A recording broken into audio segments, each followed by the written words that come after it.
You know those places where the air just feels different, almost thick with stories you can't quite hear? That's Lakkidi for me. You get these pictures of stunning mist-covered hills in Kerala's Wayanad. It's called the gateway to Wayanad, actually. Beautiful place. Looks incredibly peaceful. Exactly. Looks like paradise. But what if there's more? A hidden story, centuries old, beneath those peaceful slopes. And that's what we're getting into today, isn't it? Yeah, absolutely. We're diving into the legend of Carinthanan and this supposed curse of the Lakkidi Pass. It's a story that really sticks with you, I think. It goes beyond just, a simple ghost tale. Definitely. So for this deep dive, we're drawing on some material from the Shiverstream Stories podcast. They look into these local legends. Right. And what's really interesting here is how it all weaves together betrayal, the unexplained, maybe even the paranormal, and this really strong sense of cultural memory. So our mission really is to unpack all that, try and understand the core story, where it might have come from and why it still, matters to people. Exactly. Let's try and piece it together. Okay, so let's set the scene. The journey to Lakkidi. Our source talks about the Tamarsari Get Pass. That was the old route. And back in the 1700s, it describes it as almost untouched, impenetrable. Just imagine trying to get through that. Yeah, dense jungle, probably steep terrain. And you have to think about the time period, the 1700s, the British East India Company. Right, what were they after?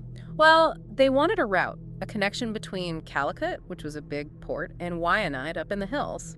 Why Wayanad specifically? Spices mostly, pepper, cardamom, very valuable commodities back then. But this dense jungle, this impenetrable landscape was a major roadblock. A huge obstacle. So how do they overcome it? This is where Curran comes in, isn't it? Exactly. He's introduced as a tribal chieftain, part of the Pania tribe. And the source emphasizes their connection to the forest. Deeply connected. It wasn't just land, it was their home, something they understood intimately. Curran especially knew the paths, the secrets of the forest. So his knowledge was vital. Absolutely crucial. He apparently agrees to guide the British officials, to show them a way through. Must have been an incredibly difficult journey. Oh, undoubtedly. The source mentions steep climbs, dangerous ravines. It sounds treacherous, but Curran guided them. And they eventually found it, the pass. They did. They found the route. And the British reaction, according to the source, was, well, they rejoiced. They'd found their perfect route, their gateway. You could almost feel that sense of relief and triumph. Yeah. But it doesn't last, does it? The mood shifts quite dramatically. It really does. It gets much darker. Because the legend states that once Curran had served his purpose, once he'd shown them the way. They turned on him. That's the story. Betrayal. The British officials, wanting to claim all the credit for finding the pass, murdered him. To basically erase his contribution from the record. That's brutal.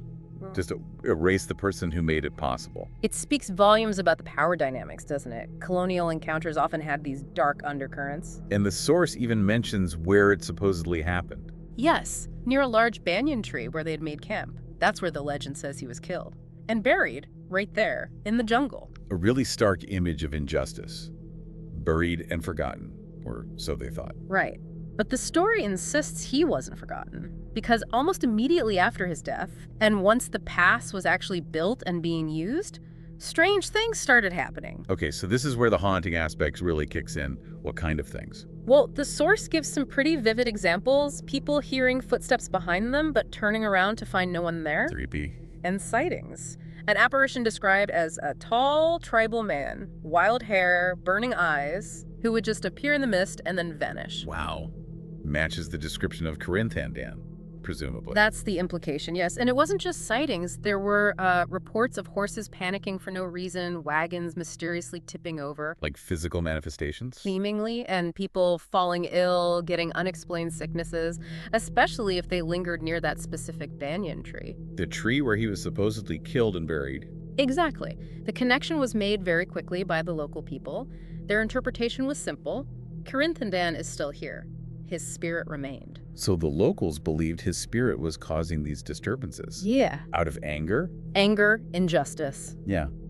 It speaks to a belief system where the land itself and the spirits connected to it react to profound wrongs.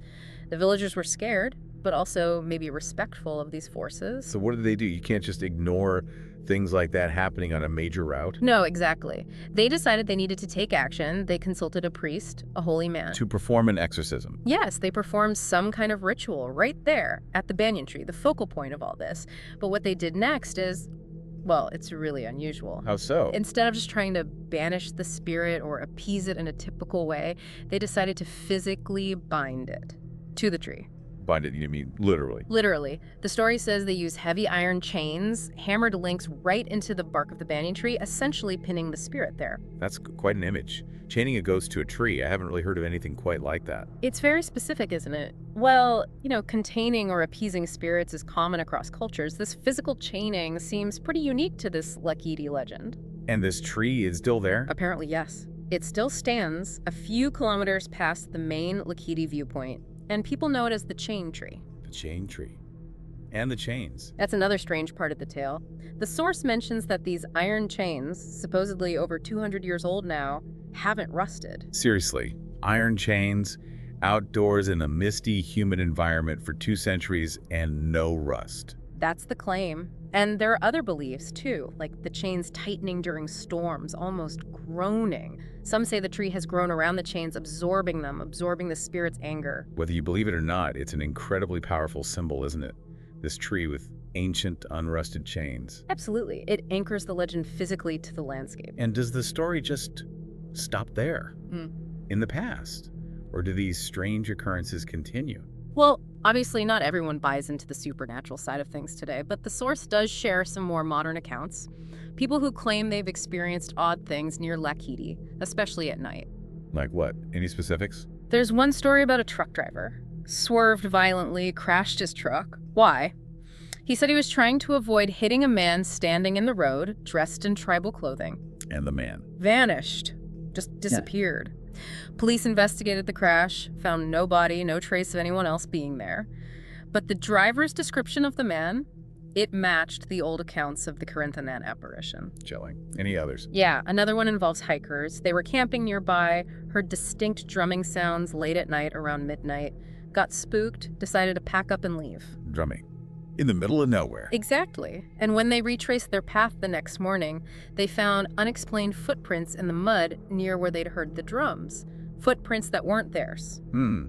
So, whether it's actual ghostly activity or just the power of suggestion fueled by the legend, these stories persist. They absolutely do, and it shapes how people interact with the place. There's local advice, apparently, passed down to travelers. Oh, like what? Things like, don't stop your car near the chain tree after dark. If you hear strange voices, don't talk back. And whatever you do, don't look back if you feel something behind you. Classic folklore advice, really. Emphasizes the enduring power of the legend in people's minds. It really does. It makes you think how much these narratives shape our experience of a place. Which brings us back to the deeper meaning here.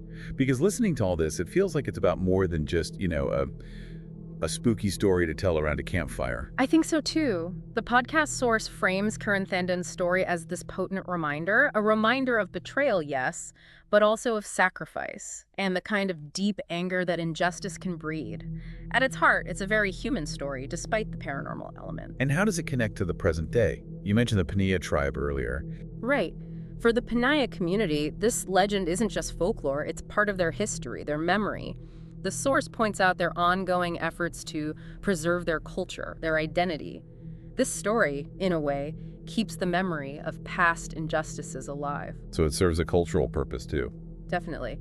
And interestingly, there's another interpretation mentioned, one apparently held by some within the Panaya tribe itself.